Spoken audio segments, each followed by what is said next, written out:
The Green Bay Packers are 5-1-1, just had a 10-point win against the Pittsburgh Steelers at Pittsburgh. What did this win tell us about the Green Bay Packers? That they can play on the road. This was the big question mark going into this game. Was they had looked like a good team at home. They went away from home. You saw that Cowboys game, which was obviously a massive disappointment. Yep. They have sputtered since this moment. This was a statement win for the Green Bay Packers. I called them the best team in football a few weeks ago.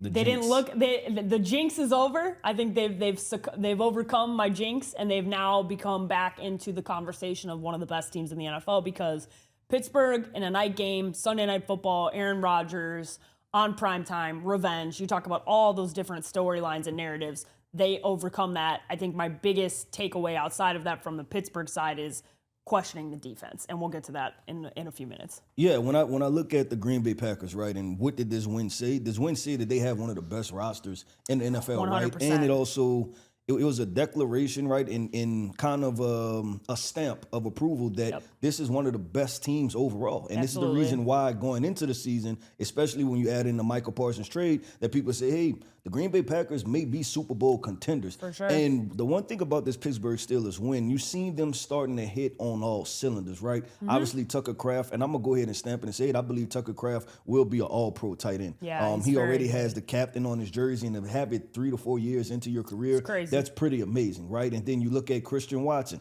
This was his first game back from injury, and he made a couple big-time plays. And then you look at the rest of the guys like Jaden Reed, and you look at Savion Williams, Matthew Golden, Josh Jacobs. Yep. They have a bevy and a host of weapons that if Jordan Love can just manage to spread the wealth and get the ball into his playmakers' hands, the Green Bay Packers are a tough out. 100%. And the Green Bay Packers pushed all their chips to the middle. That's what we said. That when they made the trade for Micah Parsons, they mortgaged the future for the now. And the biggest question mark we had was Jordan Love. And I feel better about Jordan Love tonight. I don't feel certain about Jordan Love after tonight. And that's because Jordan Love still continues to make some of the boneheaded mistakes that we've seen, still is careless with the football. And tonight was a big step forward because I think he felt he had his security blanket. Christian Watson and him have developed a nice chemistry together. Having him back, I think, opened up everything. Even just the blocking Christian Watson was doing in that game was super helpful on the Savion Williams touchdown. I think overall, you just named off they got a lot of tools in the toolbox. Oh, yeah, there are a lot of weapons. They got a lot of weapons. I didn't even name Romeo That's Dobbs, what I right? mean. Like, there's no longer an excuse for Jordan Love. Because let me tell you, Aaron Rodgers never had that toolbox. No, he didn't. Not especially in his last few years when he was an MVP, barely with a roster looking like that. So they've put all the chips to the middle. Jordan Love, they get it done on the road. I'm still questioning whether or not that team can go into Detroit and win a football game. Yeah. Can they go beat the Eagles in Philadelphia? I think the Eagles would be favored, and I think Detroit would be favored right now. I don't think they've proven that quite yet. Okay, well, let's split this into two different conversations, right? The first one, I'll address this. I think the Green Bay Packers are good enough to go anywhere, just roster-wise. Yep, I think they're good enough to that. go anywhere and compete with anybody. Do you trust them, though, is a different question. That's what the next part I was going to go to. Okay. The Jordan Love context, because I trust everybody else, right? Yeah. When we look at the Green Bay Packers, I trust the wide receivers to show up. I trust the running game. Trust the coaching staff. I trust the coaching staff. I trust the defense. I trust Michael Parsons to be such a difference maker. And you've seen that against the Pittsburgh Steelers where they kept lining him up at basically stacked linebacker, and he was almost a decoy that threw off the rest of the blocking Aaron assignments. Rodgers was terrified of him all night. Literally, that's not an exaggeration. No disrespect to Aaron. Michael was pitter-pattering Aaron the whole night. He heard footsteps the whole night. The whole time, yeah. But I want to let's do this. Let's talk about the other side of this, though, with the Jordan Love and trust thing, right? It's, do you trust Jordan Love, and where does he rank amongst the top quarterbacks in the NFL? Because coming off a performance like this, where he threw for over 300 yards, multiple touchdowns, big-time win, and I think he had a completion percentage close to 80%, everybody going to say he's a top 5 quarterback. I want to ask the question, where do you rank Jordan Love as a quarterback in the NFL?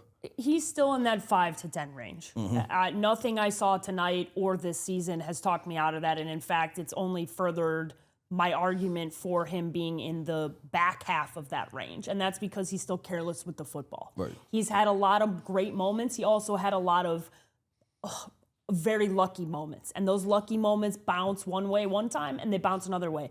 I think I'm listening to the broadcast and Chris Collinsworth is talking about what a great throw by Jordan Love.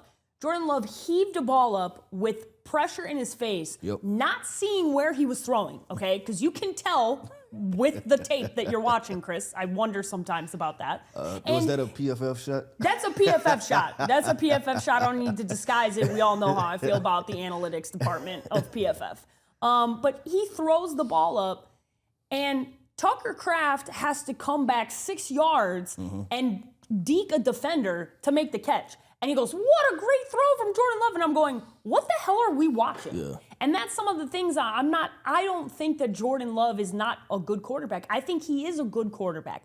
I don't think he's an elite quarterback because I haven't seen him be elite in big moments yet. And he has not done anything to supersede what I've seen Jared Goff do consistently over the last 2 years, quite frankly. And I think that's the conversation is that he is automatically put into this top 5 category based off of what? Right. Go win something that matters first before we start putting you into that category. Because I didn't forget what happened in Dallas a couple weeks ago, where you forgot how much time was on the clock and almost lost the game for your team. Yep. You still got a lot of question marks to prove. No, and in context of Jordan Love being one of the top quarterbacks, I couldn't put him in the core 4, right? When you talk about the Mahomes, Lamar Jackson, Josh Allen, that conversation, he's definitely Joe not Burrow, in there. He's not. And Joe Burrow, he's not in the core 4. No. Then you look at that second bracket of quarterbacks, right? Jalen Hurts. When you look at Jalen Hurts, you look at a Dak Prescott, you look at a Justin Herbert, you look at a healthy Jaden Daniels. I'm not sure if I put him in front of any of those 4 guys. Matthew Stafford, I'm not putting him over Matthew Stafford. Right? So I probably put him somewhere in the 9 to 12 range. Baker Mayfield. There's even a lot. Baker at this point, I'm definitely putting in front of him. Yeah. Jared Goff is a competitive conversation that you have to have. He's in that same tier. Yeah. That's the tier. The Baker, Jared Goff. He's proven enough to be there, but he hasn't proven that he supersedes guys we've seen do it multiple years in a row. Yeah. And you look at the surrounding cast that he has, right? You're talking about weapons on top of weapons. And great coaching staff, which matters. That's what I was going to talk about, a great coaching staff. So the conversation is going to be Jordan Love as the top 5 quarterback. I don't see it. And the reason being, and we said this on the last show, I always say this, that greatness comes with consistency. Some people can perform one time, right? But those who are great, they perform in and weekend out, right? They perform on high levels, and you can count on them. We, walking into the playoffs, Jordan Love is the quarterback of the Green Bay Packers. We don't know what type of performance we're going to get from him, and that's the scary part. The other thing is to mention as of right now, for everybody else in the NFC North, the Packers are very healthy. Right now. Yeah. They are very healthy. They've got their entire arsenal of weapons now back offensively. They are not suffering major defensive injuries like the Chicago Bears and the Detroit Lions. They are very, extremely healthy right now. And that's the part I'm going, okay, you look great with all your tools in the toolbox. Yep. What do you look like when things go wrong? And that's the part that they haven't proven yet. Because tonight was an example of you got Christian Watson back, you've got your whole lineup in there, you've got everybody out there. Defensively, you're at a good spot. I don't wish injuries upon anyone, but this is the ebbs and flows of the NFL. This is what happens. Teams get healthier, teams get a little bit more weak as things go along. And it's going to happen. This is what happens in the NFL. Yep. You will have some injuries that you have to overcome. Some teams have it worse than others. The Bears and the Lions have suffered major defensive injuries over the first half of the year. Back half of the year, hopefully they get both of those back. I would love it if everybody was at their full arsenal, but that's not what happens. Single week, That's not what happens. So I think that's also a part of this is we're only in October. What is this going to look like in December? What is this going to look like in January? I think this was... Let me be very clear, because I know everybody's going to call me a Packers hater because I'm a Chicago girl. Green Bay was excellent tonight. They won the game from top to bottom. Everything was stacked against them. They were on the road against Mike Tomlin, against Aaron Rodgers, revenge, all the headlines. They squashed all that. But what I did not see is I did not walk away from this going, Jordan Love's an MVP candidate. I didn't. And I think that's what we're going to see from a lot of media. I would question if they actually watched the football game. Yeah, and I'm going to end this before we transition, and I'm going to make this statement, right? Jordan Love, there's a conversation of trucks and trailers, right? Trucks are the quarterbacks, they're able to carry the entire team. Trailers are the quarterbacks that get carried by the team. Yes, correct. But I want to insert something called the hitch, right? And we know the hitch is very important. There are trucks, there are hitches, and there's trailers. Jordan Love is a hitch. A hitch is very important because it's the connectivity part of the truck and the trailer, 100%. right? But it's not carrying the team, nor is it being carried. It's just an important piece that makes everything work. He's the 100%. conduit between the coaching staff, the offensive line, the wide receivers, and distributing the football. So that's how I view Jordan Love. He's kind of somewhere right in the middle. And like I said, a quarterback that ranks probably somewhere 9 to 12. Can they win a Super Bowl with Jordan Love? Absolutely. Yes, but consistency is going to be the key. Let's talk about this, the Pittsburgh Steelers. I'm going to make a statement. I want you to say fact or fiction. Okay. The Pittsburgh Steelers, as constructed, will make the playoffs and lose in the first round once again. Fact or fiction? Oh, I hate this because it's so early, but as of right now, I think it's fact. Yeah. Mostly because I think if we're being honest about this roster, and we were coming into the year, they didn't do enough to make this roster a top tier roster in the AFC.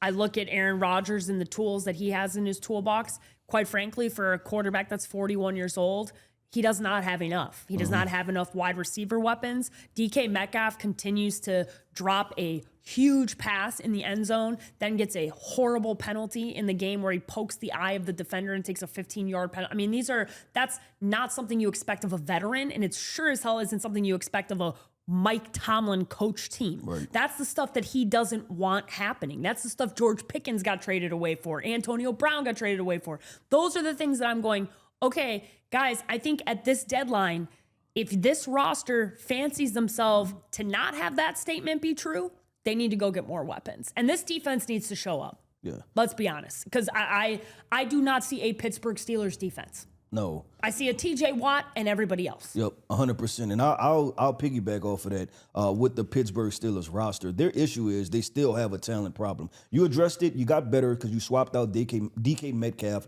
for George Pickens, right? But you still need a wide receiver too. And you're at the threshold point where you're seeing guys try to step up. You're seeing Roman Wilson try to make a play. You see Jonnu Smith try to do something. You're at the threshold point now. The trade deadline is coming up soon and quickly. Go make a trade. And I'm talking directly, go make a trade with the New Orleans Saints. They have Rashid Shaheed. They have Chris Olave. Call up this New Orleans Saints of them. and try to get either one of those guys because you're going to need a complementary piece. Yeah. What we seen Sunday night against the Green Bay Packers was the Pittsburgh Steelers run up against their own talent threshold, which they've done year in and year out. And if they keep this roster as currently constructed, I think it's fact that they will be a one and done team. I mean, you're not better talent-wise than the Ravens. If that team is at their full arsenal, you're not better than the Buffalo Bills. You're not better than the Kansas City Chiefs. You're not better when Joe Burrow's healthy than that team in your own division. Than the Cincinnati Bengals. We just saw what happened when Joe Flacco had a good game, came in, that offense, but look at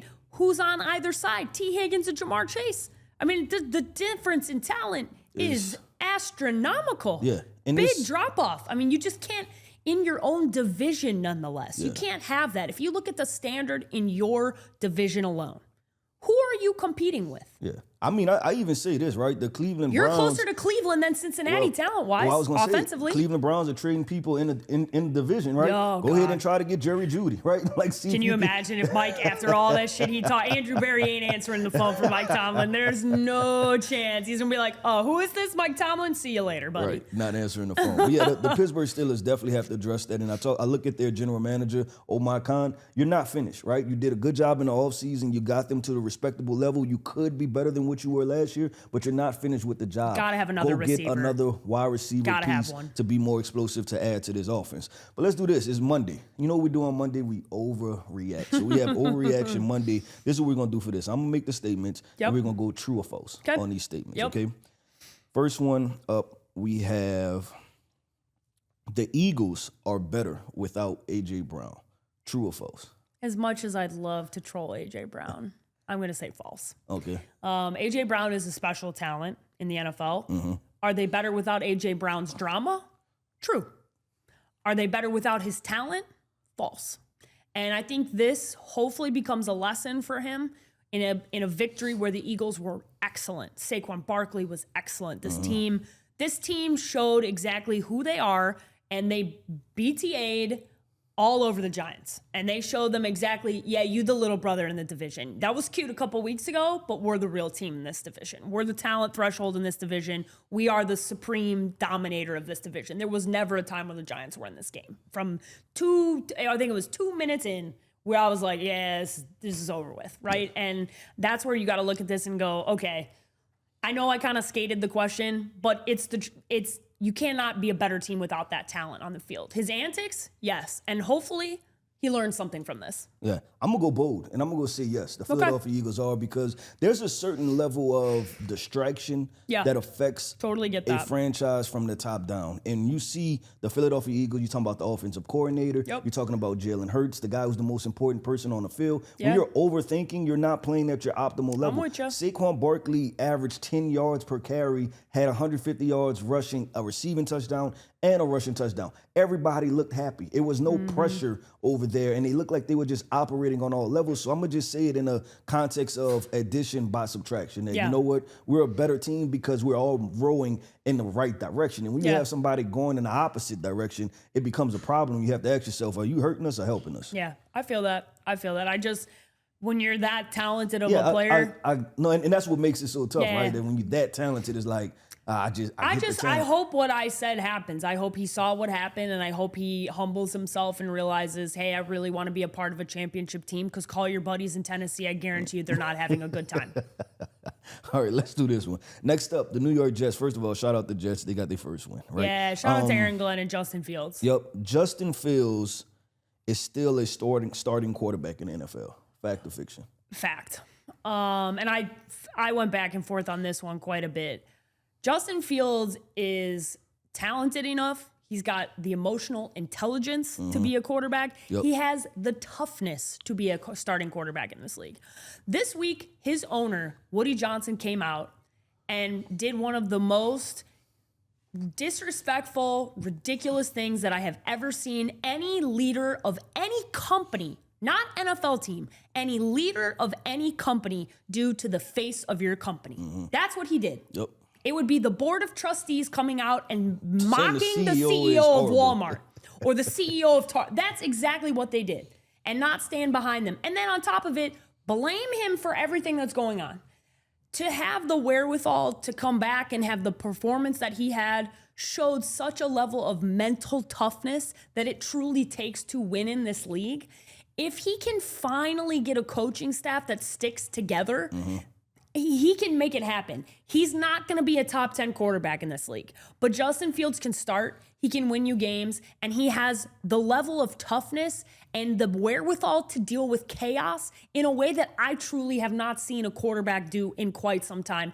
And I really want to give him a shout out for him being as vulnerable and as honest with the media today as you possibly could by coming out and saying, listen, I was in low this week. And it takes a lot of, you want to talk about toxic masculine culture, that is the opposite of that. Him being vulnerable, showing up, showing what he went through, and gives people the comfortability to understand, yeah, this is what it takes to get to the other side of being uncomfortable. And shout out to you, Justin. You deserve it. Yeah, 100%. I'm going to say this. I think it's fact that Justin Fields can still be a starting quarterback in the NFL, and it's all about situations. And we look at all the situations he's been to, they haven't been the right situation for him. And we have so many different examples now with the Daniel Jones, the Sam Darnolds, the Baker Mayfields, the Geno Smiths, where these guys have to land in the right spot. This guy has arm talent. He's athletic. He can throw the football. You talked already about the mental toughness. I think he has all the makings. It's just about being in the right spot. I will say this. It's clear the New York Jets aren't in the right spot. If your owner doesn't back you and have your back, that is not the right spot. And yeah, that was flat out disrespectful by owner Woody Johnson and what he said and what he did. And I think it's just a testament to who Justin Fields is as a human being. Man. Yeah, as a man. If you ever question that. Let's do this. Let's travel to the AFC East. Fact or fiction? The New England Patriots are the best team in the AFC East. Fact or fiction? Vrave, shout out to my boy. That's fact, baby. That's fact. And you know what? Buffalo Bills, you had 6 years to get it done, baby. And listen, you enjoy your victory Monday because you deserved it. But the AFC East belongs to the New England Patriots right now, and I don't see it turning back. Myles Garrett sacked Drake May 5 times today. Did it matter? No, it did not. He still threw for 3 touchdowns, had a rushing touchdown, and they won the football game. To overcome, he got sacked 6 times today. Didn't matter. No. Did not matter. They still put up 30-plus points and belt to ass to the Cleveland Browns. That's crazy. Yeah, usually when you give up that many sacks, it's like, oh, we might have scored 15 to 20 points. When right? you get sacked 6 times, you're lucky if the quarterback makes it out of the game. 100%. Are you kidding me? I was like, this is insane. Vrabel is a damn good coach, and everybody in Tennessee is so sad watching what's going on because, man, oh man, the days of Brian Callahan being your guy are sure gone. Yeah. Sure gone. I'm gonna say it's fact that the New England Patriots are now the best team in the AFC East, and it's because of what I'm seeing offensively. You're seeing Drake May, he's taking that step into that tier of the, now you ask the question, is he a top 10 quarterback in the NFL, right? When you look at his statistics, I think he's sitting at 15 touchdowns and 3 interceptions. That's a hell of a ratio, right? That's exactly where you want to be. But him just activating guys like Stephon Diggs, we're seeing a Keyshawn Butte sighting, who's looking more of like the first, second round prospect that we thought he was. Hunter Henry is with the New England Patriots showing up and showing out. Travion Henderson trying to step up, right? So it looked like they finally have an offensive identity. And for the Buffalo Bills, this is the issue, is that for the past 5 to 7, 8 years, you've been the only franchise in the AFC East with a dude at quarterback. Yeah. Now the New England Patriots have a dude at quarterback. Correct. And it's something to be afraid of. And they have a toughness factor. And that's been their whole identity. And it's their coach's identity. And I get that. But you have an alpha, you found a bigger alpha. Vrabel's the bigger, badder alpha. And this is going to be a fun interdivisional rival. I know for Bills fans, they're probably like, what the hell, man? But you know what? It's supposed to be our time. Listen, y'all did have your time. Y'all had your time. But listen, before the trade deadline, go make a move, baby. It's time. Because you guys have not put the chips to the middle. You haven't. Nope. Not really. Not really. They haven't. All right, let's do this. Stay in the AFC. Let's go to the AFC South. The Colts are the best team in the NFL, fact or fiction? What did I tell you guys? This is facts. I've been telling you this week after week. Jonathan Taylor leads the league in touchdowns. My man is all over the place. Daniel Jones is Indiana Jones. And I feel like I've been telling the audience this for multiple weeks now. So hopefully you guys finally listen, because the Colts are the best and most complete team in the NFL. They're excellent coached. They are not afraid, and their division sucks. Their division, they're not afraid of the stinky division. They're not afraid of the Texans. They're not afraid. It's a terrible, this division everybody was excited about. Jaguars, meh. Texans, meh. Titans, horrible. Yeah, they're going to sweep up on this division, and they're going to be in a good spot to be the 1 seed. And ain't nobody wanting to go to Indianapolis. Look up, that's the smartest fan base in the NFL. They are silent when the offense is on the field because Peyton Manning taught them how to be fans. Everybody else pay attention. The Indianapolis Colts are the best team in the NFL. I'm going to go fiction. The Indianapolis Colts are not the best team in the NFL just because of the team we just talked about. Colts fans send it all his way. Y'all can send it my way. Bring it my way. The Philadelphia Eagles, a team that's proven, tried, testing, been to 2 Super Bowls. I'm not taking Daniel Jones over Jalen Hurts on any day of the week. Jonathan Taylor is damn good, but Saquon Barkley is better. The Indianapolis Colts have a good wide receiver core, but I'm taking a combination of A.J. Brown and Devontae Smith and Jahan Dotson. You just told me the Eagles are better without A.J. Brown. Are they better with them or without him? We're talking about the current roster. They're better than the Indianapolis Colts. I'm comparing them to the Indianapolis Colts. I'm taking the Philadelphia Eagles. I'm taking Jalen Carter, that defense. I'm taking the Philadelphia Eagles as being They're the both best. Great teams. Yeah, Philadelphia's 100%. a great And team. the ironic part about this, right, is that Shane Steichen was a former offensive coordinator for the Philadelphia Eagles. So guess what? We could be talking about a Super Bowl matchup when we talk about 100%. The Philadelphia Eagles versus the Indianapolis Colts. Let's do this. The Tush push. The Tush push has come back. Jamie Osner said we need to talk about it. We're going to talk about it. Fact or fiction, the Tush push should be banned. It has to be. True. Facts.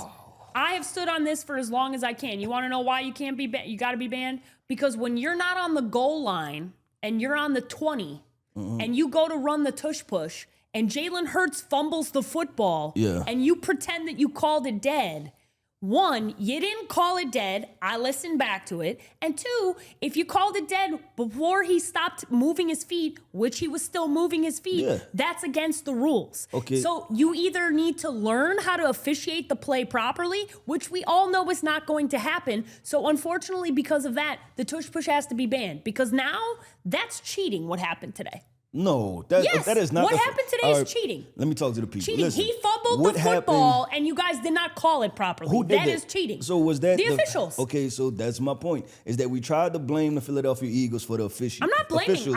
I'm being honest about the officiating. The officiating is not going to be at the level at which we can properly officiate the play. So guess what? It's done.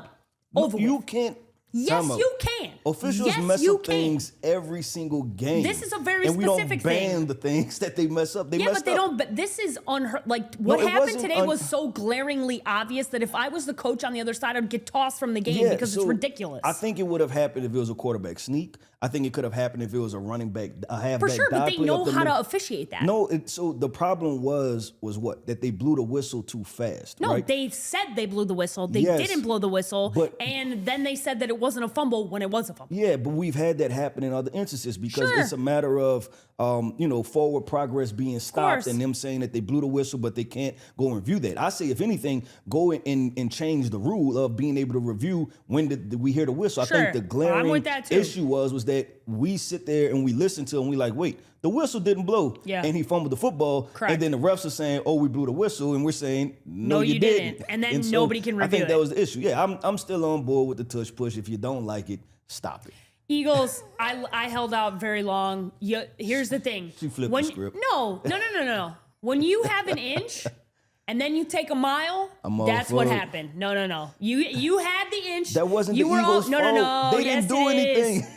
Yes, it is. They're all sitting there looking around like, we didn't do nothing. Jalen, you knew you fumbled that ball. So what was he supposed to go give the ball to the No, Giants? I'm and be just like, telling you listen, enough. I'm gonna be honest. Why are they running that play on the 20-yard line? Like, it's ridiculous. Like, can we run different plays? No, stop it. It's 4th and 2. Stop it. No, they did stop it. They fumbled the football. They, by definition, did stop it. Stop it. No, Keith, you're wrong. Stop it. You Nope. don't like it. Stop it. They did. In I fact, come they from- did stop it. They pushed the football out of Jalen Hurts' hand, which is the definition of stopping it. It's time for somebody to talk the truth, and the truth is, shit's not fun to watch, and I'm over it. Blame the refs. That's it. The refs got it wrong. Shit Blame the refs. is boring. Time to throw the damn football. That's it. That's what I got. They just keep on winning. Yep, Red sure. off Eagles, I'm all on board. Keep on baby. fumbling. All right, Yep. I'm all on board. Let's Go- do this. go ahead. Last one, fact or fiction. The Baltimore Ravens will make the playoffs. Talk to me. I don't know. I You feel gotta answer the question. Fact or fiction? Come on. you kept talking. Are you Come going on. to stop Yeah. talking or are you going to Come let on, me let's talk? go. Let's talk about it. I believe that the Baltimore Ravens are going to make the playoffs. right. And you want to know why? Why? Their schedule is very easy. The Yep. Steelers' schedule is really difficult. We showed the next 7 games. We went, Steelers. Doesn't feel so good. They play Indianapolis. They play the Chargers. They play the Chiefs. They've got a hell of a 7 games. They do. And Cincinnati's going to be in the middle. They're gonna man They're out. going to compete and be annoying. But I think the Baltimore Ravens are in a position if Lamar plays. And that's a big if because they're all week long we thought Lamar was going to play, then he didn't play. It's a Thursday night game. They play Miami. Miami's feeling themselves after the little victory parade. But Baltimore better take care of business. If you don't take care of if you lose to the Miami Dolphins, your season's over. Yep. You got what? This is it. Yeah. I'm holding on this week and this week only. And if you lose to the Dolphins, I'm over. I'm done. I'm gonna say this: Baltimore Ravens, you will make the playoffs. And y'all been listening to Draft Club, right? When they were 1-2, I was calm. 1-3, I was calm. 1-4, 1-5, I was calm. I said, why? Because you believe in process and you believe in talent. The Baltimore Ravens are on their way back. They will make the playoffs. They won one game. It's Relax. okay. They won one game and They won one game. They beat the Chicago Bears. Yeah, in that one after they game. lied on their with a- injury with- report with a- all week long. With a backup quarterback. The Baltimore Ravens, they're going to make a run. You talked about it. They go to Miami. Lamar Jackson gets to go back home. He goes to the crib. He gets to put on Maybe a show. if he starts. He's going to play. He's Okay. going to play. Yeah. That was the last thing they need. And then they have an extended bye week, right? Because they play on Thursday, so you get an extra 7-8 days somewhere around there. I believe the Baltimore Ravens are going to make the playoffs because the rest of the AFC, not only just the AFC North, I look at the rest of the AFC in totality, right? The AFC East, we say it might be the Patriots, Bills. Then you got the AFC South, which is completely horrible. And Yeah, then, the AFC has been overall pretty lackluster Yeah, in comparison to what we thought it was going to be. The NFC has by far and away been the more dominant conference through this part of the season. yeah, which is good to see because I think in years past everybody's talked about all of the powerhouse quarterbacks being in the AFC, right? The Josh Allen, Lamar Jackson, those things. Yeah, and they've been So, lackluster. Yep. Like we haven't been impressed by anything that's been going on in the AFC. Yep, 100%. Let's do this. Let's talk about these Dallas Cowboys. The Dallas Cowboys, Oh boy. the roller coaster of all roller coasters, and Jerry Jones said it. They are good for cinema and drama, and we have drama. That's good. The drama That's is for this. sure. Last week they beat the Washington Commanders by 20 points. Right. Yep. This week they go on the road and lose to the Denver Broncos by 20 points. Mm-hmm. Who's the real Dallas Cowboys? They are Dr. Jekyll and Mr. Hyde. Okay. This is who they are. They're going to play good and they're going to play bad. And it's going to depend on who they're playing. You want to know why they looked really good against the Commanders? Because Jaden Daniels got hurt in the game and they were facing an inferior roster and they were at home. You want to know what happened when they went on the road to a tough environment, to a really good defense and a stacked roster and a well-coached team? They lost. This is what this team's going to look like. They're going to be able to take care of games that they're in, but they're not going to be able to go beat better teams. They're just not. And I think that's what they've proven thus far this year. They've got enough offensive firepower to show up in big games. But when you face a top defense, you will be shut down. And then what happens? You can't rely on your defense. This has been the problem we've all been waiting for is, hey, offensively, you can keep up. But eventually, when your offense stifles, what are you going to do? Yep. And that's what happened. This Broncos defense is for real. They shut this Cowboys offense down, and their defense isn't strong enough, isn't talented enough to overcome that. And that's exactly who they are. They are a one-trick fun pony to watch on offense, and that's all they got. That's it. Yeah. No, and I wish we have the editing right, because I literally said this last week, right? If you can just cut the clip and point to it, I said, what's going to happen when they have a team that plays really good defense and their offense can't score 30 points? And we've seen they got boat raced. And the Dallas Cowboys are average to below average team with good offensive firepower, no defense, that'll probably fall somewhere around 500, a little bit under 500, and ultimately probably miss the playoffs. That's who the Dallas Cowboys are. And they may sneak into the playoffs based off the Jaden Daniels injury. Like the Commanders may put them in a position where they could make the postseason at a 9-win My only game. pushback against that is the NFC West, right? With the 49ers, the Rams, 100%, and the Seahawks. 100%. Taking up all of those spots. Yeah, I think there's an opportunity and a path for Dallas to be a wild card team, though. I think that's, and especially because the Giants now, they lose Cam Scatterboo, that team and their little time frame of having a little fun. I think that time's over. You've lost Malik Neighbors and Cam Scatterboo. I don't even think it's fair to evaluate them, honestly, at this point, because they lost their two best offensive weapons and they don't have much past that point. But you look just in the division, I think there's still a path for them to be a wild card team, but that was the ceiling.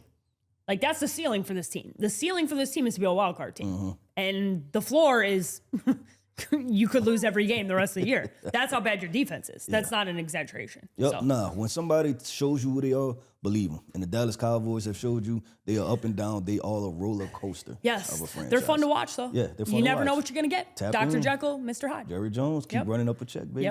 Keep running up a check. Valuation keeps going up, baby. All right, let's do this. This is our first segment, right? Well, first time doing this segment. Okay. We're going to talk about our best performances. We're going to talk about the most disappointing performance. And we're going to talk about the most surprising performance.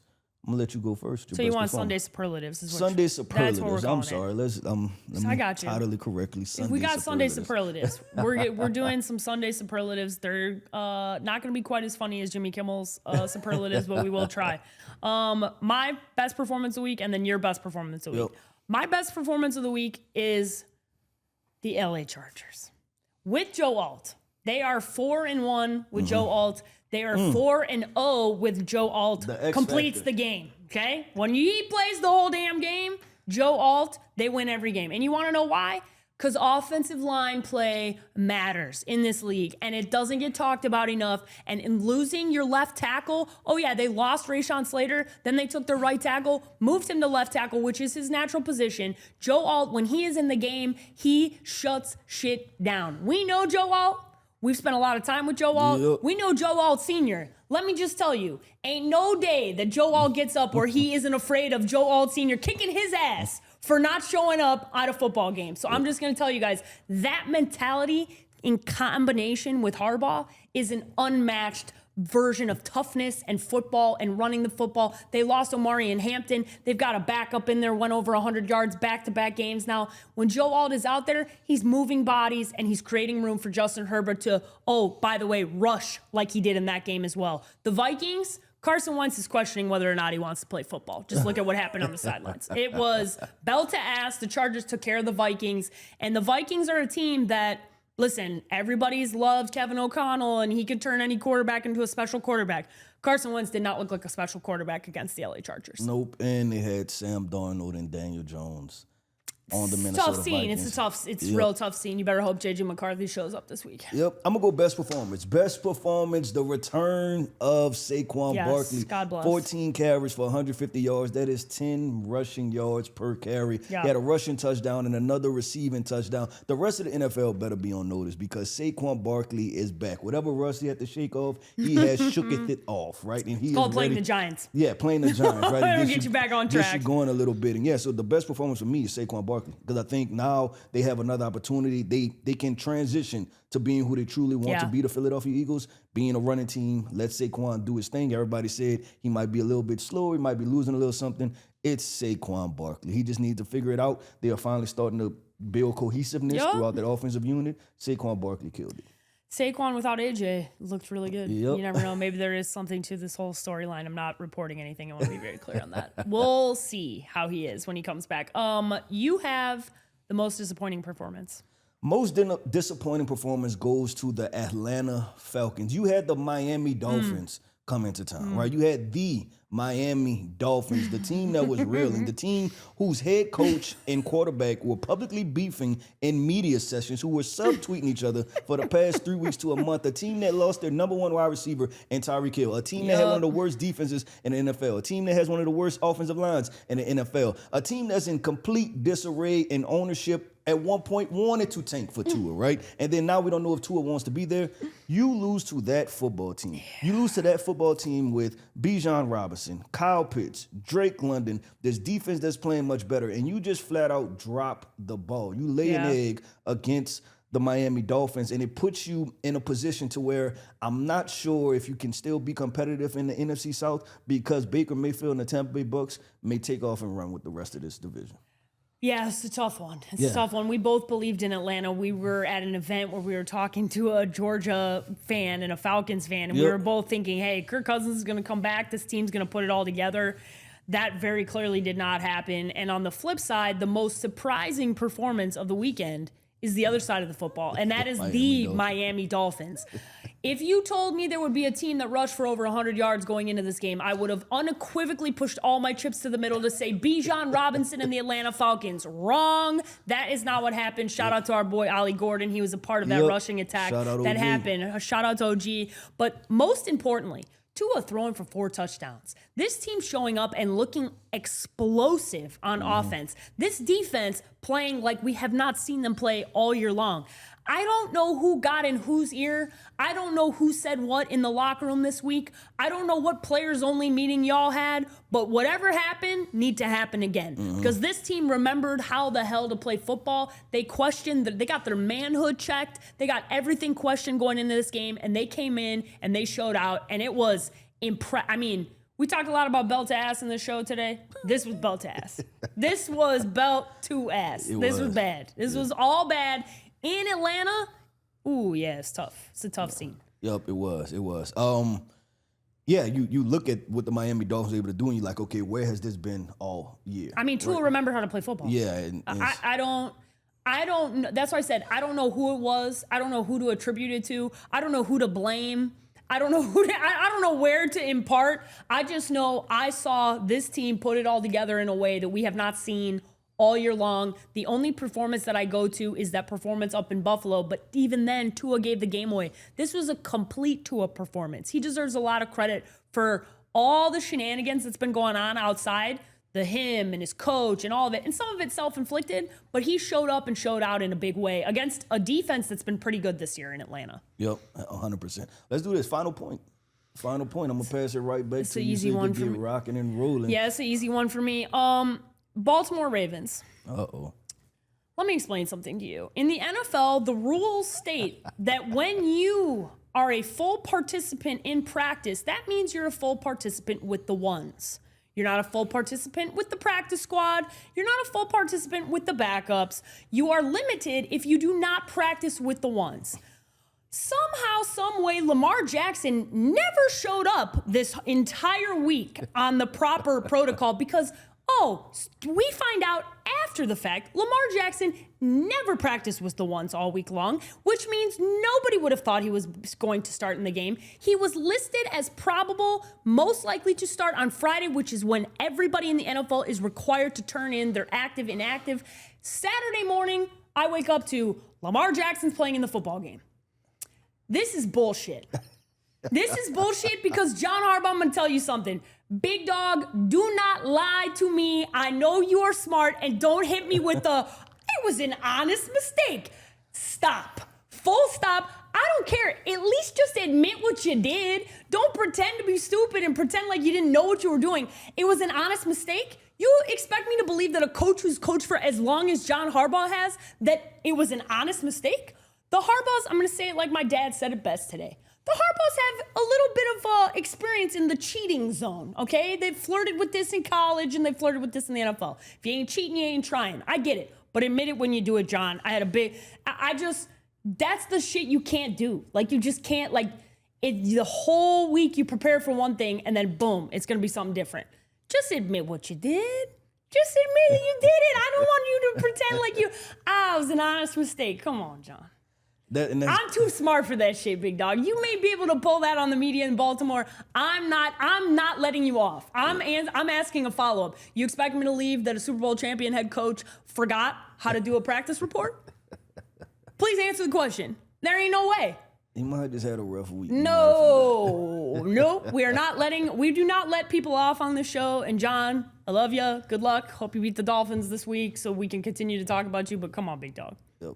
Don't lie to us. I'm with it. All right, where I'm going. Going back to my city of New Orleans. Yep. And listen, during the game, they swapped out Spencer Rattler for rookie quarterback Tyler Shuck. And I'm here to tell New Orleans Saints fans that we don't have a quarterback problem. We have a general manager problem, right? And I look at this the draft classes of the past. And listen, I'm about to list off some names, and it's not these young men's fault, right? I'm going to list off a couple names. I'm going to list off Trevor Penning being drafted in the first round, right? I'm going to list off Isaiah Foskey being drafted in the second round. I'm going to list off Kendre Miller, the running back. I'm going to list off Peyton Turner. I'm going to list off Marcus Davenport. The reason why the New Orleans Saints are where they are is because they haven't drafted well, right? There's been an issue. Longer the days gone of when we drafted Marshawn Lattimore and the Alvin Kamaras, and we get a lot of praise for that. We are in a very bad situation as a city, right? The New Orleans Saints as a city. We have a problem is because we've had a problem drafting really good football players. And this is something I've been in this NFL draft space for quite a few years now. And every single draft, at the end of the New Orleans Saints draft, I give it a C. I give it a C minus to where I say it's very average. And now we're getting below average mixed with a few combination of players getting older. And that's where we stand. And we're probably going to be picking in the top 5 come draft season. Listen, we will not shy away from this. This is a pro Spencer Rattler show. We know Spencer. Yeah. We've seen the talent. We know the kid. That's not to be denied. But what I saw today when Spencer left the game and Tyler Shuck came in and the reaction from the fans, that's why you're getting this version, because we want you to understand where that blame should be placed, because that blame should be placed on Tyler Shuck either or Spencer Rattler. Yeah. It's not blame there because you are putting whoever decides to play quarterback, whoever you guys put back there is not going to be put in a good situation. And that's the point is your blame is misplaced, Saints fans. You should be booing your general manager. You should be booing your owner when they show up at work. Those are the people that you should be upset with. You guys want to go stand outside the Superdome and boo? I will come take videos of you. Keith will come take videos of you. We will make it happen. Yep, there we go. There we go. Let's knock it out. Hey, that was our first episode in the our brand new studio. Yep, there we go. Shout out God Jet getting everything set up. We worked hard to get this, and we're gonna have plenty more episodes. That wraps up this episode of Draft Club. That's Paige Dimakos. I'm Keith Sanchez. This is Draft Club, Players Only.